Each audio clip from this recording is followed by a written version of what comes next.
8 de la mañana con 39 minutos, 8:39 minutos en Punto Noticias a través de Radio Pichincha. Saludamos a esta hora al doctor Cristian Bamonte, abogado del Defensor del Pueblo Freddy Carrión. ¿Cómo está, doctor Bamonte? Buenos días, bienvenido. Le acompañamos a Alexis Moncayo, quien le habla, Licenia Espinel. Finalmente, pese a todo pronóstico, se ha cumplido la disposición del juez de comenzar este proceso de juicio en contra de Freddy Carrión, actual defensor del pueblo.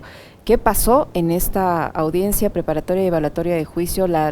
¿Qué pasó con la sustentación de la defensa del doctor Carrión? ¿Los elementos que ustedes presentaron, los descargos que presentaron, no fueron suficientes como para convencer al juez de la inocencia del doctor Carrión? Buenos días, bienvenido. ¿Cómo están? Buenos días, muchas gracias por la invitación, un cordial saludo a la audiencia. Mire, realmente sorprendidos y preocupados al mismo tiempo por la decisión tomada por el juez Rojas. Se ha dado el llamado a juicio, pero sobre todo nos inquieta el hecho de que no se haya decidido un cambio de medida cautelar, un cambio de medida frente a la prisión preventiva que tiene desde el 17 de mayo el doctor Carrión.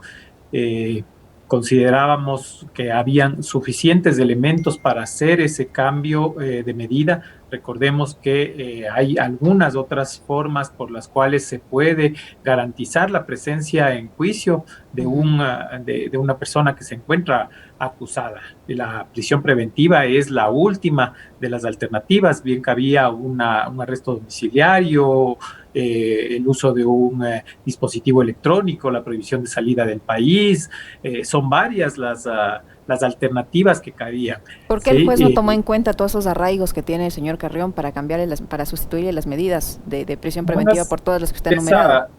Esa es una sorpresa adicional, el argumento que ha dado el juez en la audiencia para ratificar la prisión preventiva es el hecho de que el 26 de julio, recordemos que se dio a cabo la audiencia, vino al país una delegación internacional de defensores del pueblo preocupados precisamente por la situación del defensor. Estuvo presente aquí el defensor del pueblo de El Salvador, el defensor del pueblo del Paraguay, también acompañó en modo virtual el defensor del pueblo de Argentina.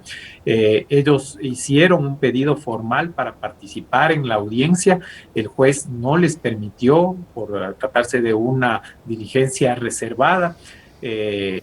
Prácticamente tuvieron limitaciones durante los días que estuvieron aquí en el país para poder realizar su labor y sin embargo el juez alega para sostener la decisión de mantenerlo privado de la libertad que con esa veeduría, con esa visita se habría de alguna manera tratado de interferir con la independencia del juez, con presionar al juez en la toma de la decisión.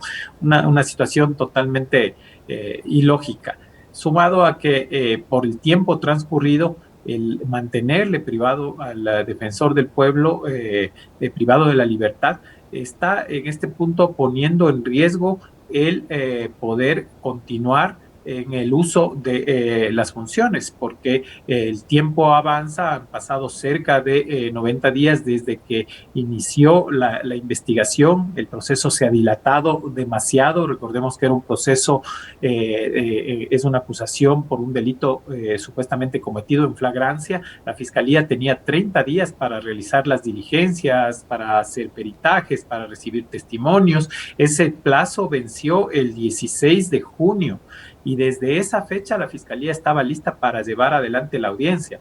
Finalmente se la fijó para el 7 de julio, luego se la postergó para el 26 de julio y el juez se ha tomado más de 15 días para anunciar su decisión de si llama a juicio o no y si le cambia de medida. Entonces, esto se sigue alargando, la audiencia de juicio seguramente tomará más de un mes. Se requiere este momento que se sortee un tribunal que va a llevar a cabo la causa, que se fije una fecha para esa audiencia. Entonces, el proceso como tal se va a llevar y el defensor está obviamente presto y dispuesto a participar, a colaborar y estar presente en esa audiencia, pero con el hecho de mantenerle privado de su libertad, como decía, se está poniendo en riesgo la posibilidad de que él pueda continuar en funciones, porque se podría empezar a alegar de que se vencen los 90 días que prevé la ley para la ausencia temporal, y con lo que se produciría una ausencia definitiva que le haría perder el cargo, no por haber sido condenado, no por haber sido sentenciado, sino por haberse mantenido privado de la libertad con una medida totalmente desproporcionada, como les he mencionado. Y usted, doctor, ¿cómo está? Buenos días. ¿Y usted no cree Hola, que Alex. en ese caso habría sido mejor que para que el defensor Carrión, el doctor Carrión, recupere la libertad, pueda defenderse en libertad, renunciar al cargo? Porque, digo, viendo cómo están las cosas, cómo se miden los tiempos además en este país, y escuchando y leyendo las declaraciones suyas y de Stalin Raza ayer, en el que el juez acoge todas las versiones de la fiscalía y nada de lo que dice la defensa, acá uno, siendo como es, mal pensado siempre, lo que cree es que hay presiones de todo tipo, ¿no? De carácter político. Entonces, si como veo que detrás de lo que están es del puesto de la Defensoría del Pueblo, ¿no habría sido mejor que Carrión renuncie para que pueda defenderse en libertad? Bueno, él ha decidido precisamente mantenerse en funciones porque tiene suficientes elementos para poder probar su inocencia por el delito que se le acusa, ¿sí? Evidentemente, a lo largo de estos últimos meses se ha ido palpando el que, más allá de la acusación por abuso sexual que le mantiene privado de la libertad, hay una intencionalidad política, hay otro tipo de intereses alrededor del caso o a partir del caso, para sacarlo del cargo, para tomar control de la institución. Lo que ocurre en la institución es también preocupante, como de conocimiento público. Hay una disputa, si cabe el término, por determinar quién es realmente la persona a la que le corresponde subrogar en ausencia como defensora del pueblo subrogante, ¿sí? La En el doctora caso Tania Castillo. Exactamente, a la doctora Tania Castillo es a quien legalmente le corresponde. El defensor así lo dispuso en una resolución tomada el 18 de junio pasado, cerca de 2 meses atrás. Se cesó de funciones a Zaida Rovira como vicedefensora, se nombró a Tania Castillo en una resolución legal y legítimamente tomada, lo cual ha sido además avalado o reconocido mediante un informe jurídico emitido por el Consejo de Participación Ciudadana, que fue aprobado por el Pleno del Consejo. Sin embargo, esa resolución no ha sido acatada. En el caso de la Defensoría del Pueblo, todo se interpreta de distinta manera. Un caso similar se ha vivido en estas últimas semanas con la Contraloría General del Estado. En el caso del Contralor Riofrío, nombrado bajo una situación similar, mediante una resolución tomada por el ex Contralor Celi desde la cárcel 4, en ese caso ha sido aceptada esa decisión. Las autoridades han aceptado que se encuentra en funciones el Contralor Riofrío, y en el caso de la Defensoría ocurre todo este tipo de trabas, ¿no? Doctor Bamonde, hay plazos establecidos para que se nombre este nuevo tribunal y para que este tribunal convoque a la audiencia de juicio? Si en este lapso, hasta que se resuelvan estas dos situaciones, el defensor del pueblo pierde esta calidad, pierde su cargo, ¿él debe continuar en la cárcel 4 o debe ser trasladado a otra cárcel al ya no ser defensor del pueblo? No, él se mantiene en prisión preventiva. En prisión preventiva, él no tiene por qué ser trasladado a otro centro de privación de libertad.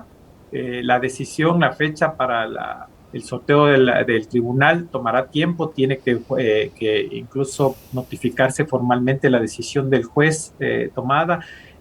Como defensa se seguirán utilizando los caminos que prevé la ley para impugnar esa decisión, para que se conceda una modificación al menos de la medida cautelar, de manera que pueda precisamente defenderse en libertad. Ayer la Asamblea Nacional ha resuelto incluso calificar ya o empezar el trámite del juicio político también obviamente tendrá que comparecer ante ese juicio, y para eso es importante que él pueda recuperar la libertad. Es una medida, como insisto, totalmente desproporcionada con la que se mantiene todavía al defensor Carrión detenido. Los testimonios de la presunta víctima, doctor, y las pruebas, ¿qué tan contundentes son como para creer que en realidad hubo el supuesto ataque sexual aquella noche en casa del doctor Falconi? Bueno, precisamente esos han sido los argumentos de la defensa, incluso para sostener la nulidad del proceso. Desde un inicio, no hay suficientes elementos para probar el delito por el que se le acusa al defensor. Meramente lo que existe es la versión o el testimonio anticipado dado por la víctima el día de los acontecimientos. ¿Sí? La víctima no presentó denuncia, no presentó acusación particular tampoco. Así que por las características del caso, insisto, no cabe la prisión preventiva, y tampoco cabe el que llegue a ser condenado. Por eso el defensor Carrión tampoco ha decidido renunciar al cargo, porque tiene suficientes elementos para probar su inocencia. Y por eso creemos también es que se están tratando de llevar las cosas a otros terrenos, porque el objetivo final es conseguir su censura, conseguir su destitución. Sí, y probablemente serán ya otras las situaciones por las que se defina si Freddy Carrión sigue o no siendo defensor del pueblo, no tanto por el proceso penal, porque el proceso se va a dilatar para llegar a tener una decisión de última instancia. Lo importante es que él pueda defenderse en libertad. Yo creo que hay que recordar, por ejemplo, lo que en su momento vivió la señora prefecta de Pichincha después de los hechos de octubre. Ella estuvo detenida en un principio, ¿sí? Estuvo en riesgo el perder su calidad de prefecta. Finalmente, con la intervención de la Comisión Interamericana, otras instancias, terminó revisándose la medida y el proceso sigue adelante. Si es que a la prefecta no se le hubiera levantado la medida, ella habría perdido el cargo, habría tenido un daño que es irreparable, un daño del que terminaría siendo responsable el Estado y las autoridades que terminaron cumpliendo. ¿Qué pasaría si el defensor en 1 o 2 meses lo declaran inocente, pero finalmente ya dejó de ser defensor? No, él tiene suficientes arraigos como para poder estar en el cargo. Recordemos además que no está siendo acusado por un hecho que tenga que ver directamente con el ejercicio de sus funciones, como para que tenga que impedírsele el ejercicio de su cargo como defensor. Ahora, doctor, ¿usted confía en que este nuevo tribunal actúe sin la presión política, sin la presión mediática? Hemos visto en algunos casos luces de que la función judicial puede actuar de manera, digamos que algo independiente. ¿Cree usted o tiene esperanzas usted en este nuevo tribunal que va a tratar el juicio del doctor Carrión que actúe de esa forma? Siempre vamos a estar esperando que haya un resultado favorable, que la justicia opere conforme a derecho. Esperamos que así sea, pero es indudable todas las irregularidades que han pasado en este proceso desde el primer momento, y por eso no deja de inquietarnos la influencia que pueda existir de otros sectores interesados, de que atrás de una situación puntual haya móviles políticos, sectores políticos interesados en salir del defensor del pueblo. Doctor, yo entiendo perfectamente cuál es el rol suyo. Usted es abogado de la defensa, usted lleva adelante la defensa técnica dentro de un proceso judicial, pero En el medio también hay un intento, bueno, dos, de llevarlo a juicio político a Freddy Carrión, mecanismo por el cual también podría perder su cargo, porque podría ser censurado y destituido y demás. Entonces yo le preguntaba hace un momento, ¿no? ¿Por qué el juez acoge todo lo que dice Fiscalía y desecha todo lo que han presentado ustedes como argumentos como defensa? Es evidente que detrás de esto hay un intento de carácter político de despojar a Carrión del cargo. Carrión no era precisamente un personaje del agrado del gobierno anterior, sobre todo de la señora Romo, por todas las investigaciones que llevó adelante con respecto de lo sucedido en octubre mismo, las violaciones de los derechos humanos y demás, la conformación de una comisión independiente que investigó todos esos procesos de violación de derechos humanos, de abuso en la utilización de la fuerza pública durante las protestas y otros elementos adicionales que están vinculados al tema laboral y demás, que reflejaron las ineptitudes del gobierno de Moreno. Aquí hay un intento político de despojar a Carrión del cargo, pero ¿quiénes son los que están detrás de eso?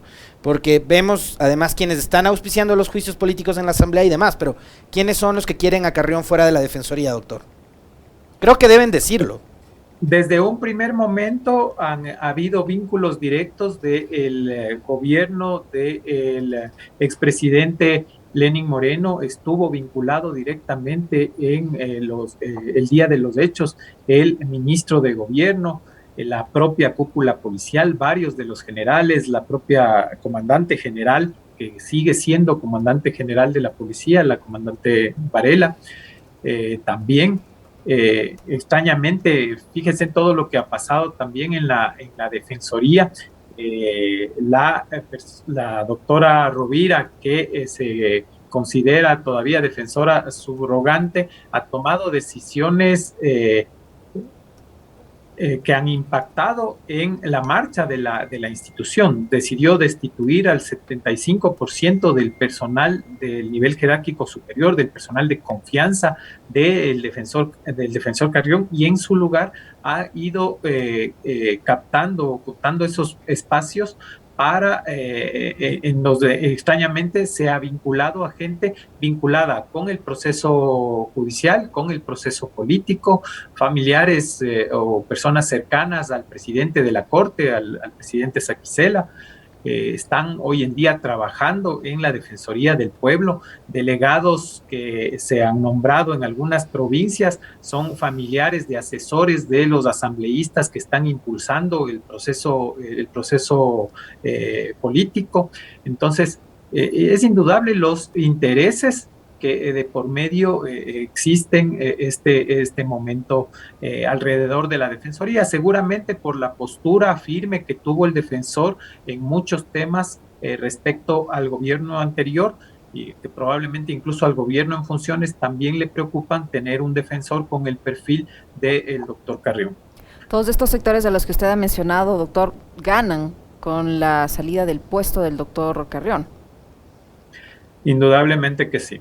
En medio de un país que empieza a convulsionarse con protestas, teniendo pendiente la denuncia por la que fue acusado el expresidente Moreno, su ministra de gobierno, su ministro de defensa, la cúpula policial por los hechos de octubre denunciados por el doctor Carrión en abril de este año. Todos esos temas se han venido paralizando, no ha habido un avance a lo largo de este tiempo. Al defensor no le permitieron incluso, por ejemplo, rendir versión dentro de ese proceso. La propia Fiscalía le convocó a rendir versión el 18 de julio.